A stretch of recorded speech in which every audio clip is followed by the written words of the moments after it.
বিসমিল্লাহির জামসিং বাইতুর রহমত জামে মসজিদের যুব সমাজের উদ্যোগে আজকে এই ওয়াজ মাহফিলের সম্মানিত সভাপতি উপস্থিত আছেন আন্তর্জাতিক খ্যাতি সম্পন্ন বক্তা ইসলামী চিন্তাবিদ, যার বক্তৃতা শোনার জন্য আপনারা অধীর আগ্রহে অপেক্ষা করছেন।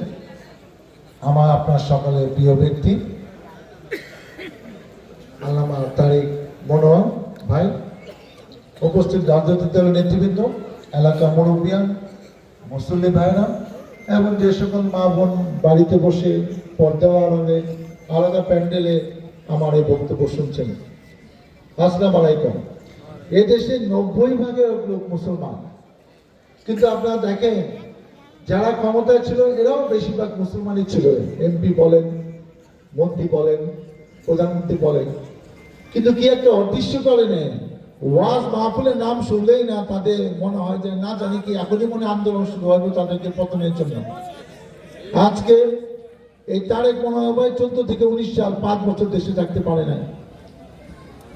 তার শত শত ওয়াজ মাহফিল পণ্ড করে দেওয়া হয়েছে, কিংবা এমন অবস্থা তৈরি করছে পুলিশ এসে যে 5 মিনিটের মধ্যে ওয়াজ শেষ করতে হবে, নাহলে ওয়াজ হবে না, নাহলে আপনাকে গ্রেফতার করা হবে।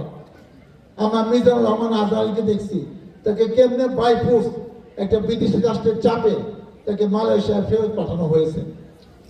কেন বাবা, তোরা ক্ষমতায় আসছো, মুসলমানের প্রতিনিধি, তোরা নাকি ভোটে আসছো, তাহলে ওয়াজ করতে দিবি না? তোরা কোন জাতি, তোরা কোন গোষ্ঠী? কেন ওয়াজে কি হয় জানেন? এরা স্পষ্ট কথা বলে, জুলুম অত্যাচার নির্যাতনের কথা বলে, এবং কখনো কখনো এমন কিছু সমালোচনা করে যেটা ওদের গায়ে লাগে। কেন চুরি তো ওরা করতেছে, আকাম তো ওরা করতেছে, ওরা তো ভালো কাল বুঝে না, মনে করে বাবার দেশ, আমরা চুরি করার লেগে আমরা ক্ষমতা আছে, অন্য কিছু করার লেগে না। যারা ঠিক মতো 5 ওয়াক্ত নামাজ পড়ে না কিংবা নামাজ জানেই না ঠিক মতো, তারা মসজিদ কমিটির সভাপতি হচ্ছে, আমার কাছে প্রমাণ আছে। যারা 2 কলম লেখাপড়া জানে না, সে বলে স্কুলের সভাপতি, কলেজের সভাপতি, মাদ্রাসার সভাপতি, মানেটা কি? এবং তারা এইসব দায়িত্ব পেয়ে একটা কাজ করছে, এইসব প্রতিষ্ঠানে ম্যাক্সিমাম টাকাগুলো কিন্তু লুইটা পিটা খেয়ে গেছে। এখন আল্লাহ মসজিদের টাকা যে খাইছে তার বিচার কিন্তু ভাই শুরু হয় নাই, অপেক্ষা করেন। আপনি তো শেখ হাসিনা অন্যদের মামলা টামলা দেখছেন, আর যে এখনো মামলা খায় না মনে করছে আমি বেঁচে গেছি, বেঁচে যান না। সব বিচার খালি মামলা দিয়ে হবে না, আরো বিচার আছে, অপেক্ষা করেন। আপনি যে 15-16 বছর যেভাবে বীর দাপটে 14 গোষ্ঠীতে কেউ চৌকি দেওয়া ছিল না, আপনার এসে সালাম দিচ্ছে ডরে ভয়ে। এখন আপনি এলাকায় এসেন, আপনার সালাম দেবো না কি দেবো, এটা মানুষ অপেক্ষা করতেছে না। এলাকায় এসেন, অপেক্ষা করেন। এবং দেখেন দেশটাকে এমন একটা অবস্থায় নিয়ে গেছে, শিক্ষককে কয় এইটা বাংলাদেশ, শিক্ষক কয় তুই টাকা দে, মানে যারা যা ইচ্ছা হলিল। এটা বাংলাদেশের ইতিহাসে এরকম হয় না। এবং তারা যে রাজত্ব কাম করে গেছে, মনে করছে বাংলাদেশের মানুষ ভয়ে তাকে তুষামতি করবো, তারা জীবন দশে তাদের আর ক্ষমতা দিকে যাইতে হবে না। নির্বাচন হইলো, আমরা কতগুলো নির্বাচনে গেলাম, আপনারা তো পুটি দিতে পারলেন না। দিনে রাতে হয়, দিনেও ভয় পায়, এত পুলিশ, এত সে র্যাব, এবং তাদের এত সাজানো বাগান, এই ছাত্রলীগ যুবলীগ জোট করে অনেক কিছু করলো, তারপরে দিনে ভোটটা করতে পারে না, রাতে ভোট করে 500 করে আগেই দিছে। তাহলে কি আর নির্বাচন? আজকে এই নির্বাচন দেখার জন্য 71 সালে আজকে এই 30 লক্ষ শহীদ ছিল, 2 লক্ষ মা বোনের যুদ্ধ ছিল। এর নাম গণতন্ত্র, এর নাম স্বাধীনতা।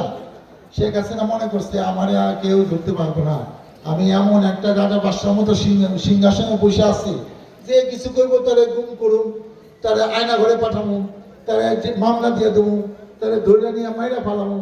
এইভাবে করতে করতে একটা পর্যায়ে দেখেন আজকে আমরা যারা বিএনপি এবং সমমনা দল জামাতের ভাইরা ছিল আমাদের সাথে 15 বছর, 16 বছর, 17 বছর আন্দোলন করে যেটা না করতে পারছি, 3-4টা নির্বাচনে যে কাজ না করতে পারছি, এই যে 36 দিনের আন্দোলনে এই যে ছাত্র ভাই বোনেরা যে আন্দোলন আমাদের দেখাইলো, আমরা শিখলাম যে এইভাবে জীবন বাজি দেখা মারা যাবো, কিন্তু করে ছাড়বো না।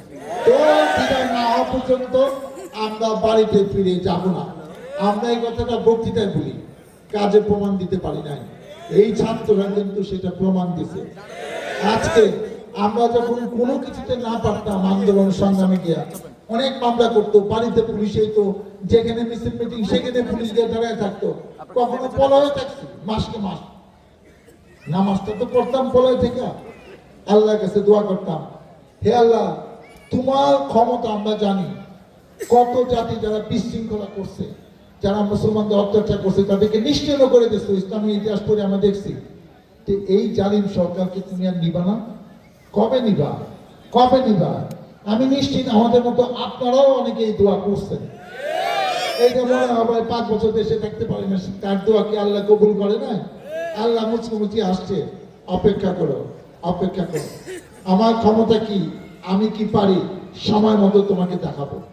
আমরা ছোটবেলা থেকে জানতাম যে সব বিচার দুনিয়াতে হয় না, বেশিরভাগ বিচার এমনই কি পরকালে হয়, সেখানে 2 চোখ পেস্ত এইসব হিসাব নিকাশ হইব।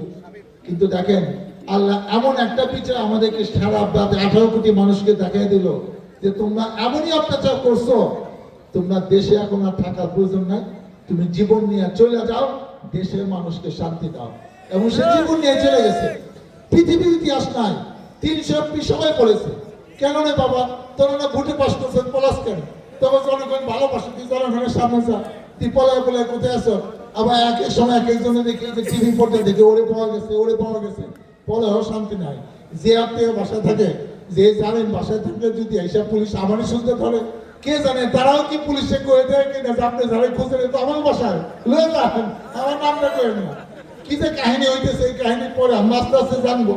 বাঁচার কোনো পথ নাই, কেন তোরা তুই আত্মীয় স্বজন্য দাঁড়াইছো, টাকা পয়সার জীবনে যাস নাই, তারা ফোন করলে কোনো কথাও শোনাস না, তাকে চিনসই না, এখন তোকে থাকতে দেবো কি লেগা?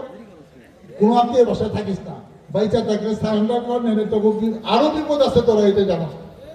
আমি আর বেশি কথা বলতে চাই না, আপনারা আমাদের জন্য দোয়া করেন, এই জাতিটার জন্য আমরা সবাই মিলে আবার নতুন করে করতে পারি।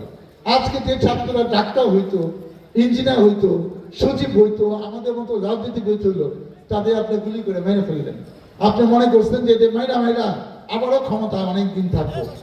সবকিছু কিন্তু ইচ্ছা মতো হয় না, আল্লাহ করে দেখাই দিন। অতএব যা গেছে, এদের প্রচলিত আইনের বিচার প্রক্রিয়া শুরু হয়েছে, আমরা আশাবাদী হয়তো নির্বাচনে আগে এদের অনেকের বিচার, অনেকের শাস্তি, 5 বছর, 10 বছর, 15 বছর, 20 বছর, 30 বছর, অনেকে ফাঁসি আপনারা বাংলা মাটিতে দেখে যেতে পারবেন, এতে কোনো সন্দেহ নাই। আমরা চাই যে যা হয়েছে আমরা নতুন করে দেশটা সবাইকে নিয়ে ঘুরতে চাই, কারণ অনেক কিছু হয়েছে। স্বাধীনতা এত বছর পরও আজকে স্বাধীনভাবে আমরা কথা বলতে পারি না। আজকে সবকিছু রাজনৈতিক ভাবে যারা আজে বাজে কোনো কিছু বুঝে না, জানে না, তারা নেতৃত্ব দেবে এই সমাজকে, এই রাষ্ট্রকে, এই উপজেলা, জেলা, এটা বেশি দিন চলতে দেওয়া যাবে না। ভালো মানুষের নেতৃত্ব আসুক, যারা মানুষের জন্য কাজ করবে, মানুষের ভোগান্তি করুক। আজকে 15 বছর যারা কষ্ট করছে, মামলা খাইছে, পলাইছিল, তাদের জন্য আর ভোগান্তি না হয়, এটা আমরা সবাই চাই। এবং আমরা চেষ্টা করবো নতুন ভাবে বাংলাদেশের মানুষের জন্য কিছু করার। আপনারা আমার জন্য দোয়া করেন। আজকে তারেক ভাই বক্তৃতা দেবেন, উনি আবার এখান থেকে শিউলি আইনের টেঙ্গুরি মাদ্রাসা ওয়াজও যাবেন, ওইখানে আমাকে দাওয়াত দিচ্ছে। তো ওনার কাছ থেকে বিদায় নিয়ে আমাদের ওইখানে গিয়ে যদি যোগদান না করি, আবার তারপরে কাছের মাদ্রাসা যেতে হবে। এখন লোকজন দাওয়াত দিল তো 15-16 বছর আইতে পারি না, এখন একটু যাইতেও হয়, কারণ তারাই তো ভোটার, তারাই আমাদের উপর ভরসা করে তো আমরা রাজনীতি করি। অতএব আপনারা কিছু মনে করেন না যে আমরা বেশিক্ষণ থাকতে পারবো না, ভাইয়ের কাছ থেকে বিদায় নিয়ে চলে যাব। আর যেহেতু আমি এখানে আসছি, আমরা সরকারিভাবে হয়তো অনেক অনুদান দিতে পারবো না, আমি ব্যক্তিগতভাবে 25,000 টাকা নগদ এই আমরা বাইতুল মামুন এই জামে মসজিদে কল্যাণের তাদের সভাপতি হাতে আমি এখন দিয়ে যাচ্ছি। আগামী দিনে আপনাদের পাশে, আপনাদের সাথে থেকে যেন আপনাদের কল্যাণ করতে পারি, মহান আল্লাহ তাআলা আমাকে যেন সেই তৌফিক দেয়। আল্লাহ হাফেজ।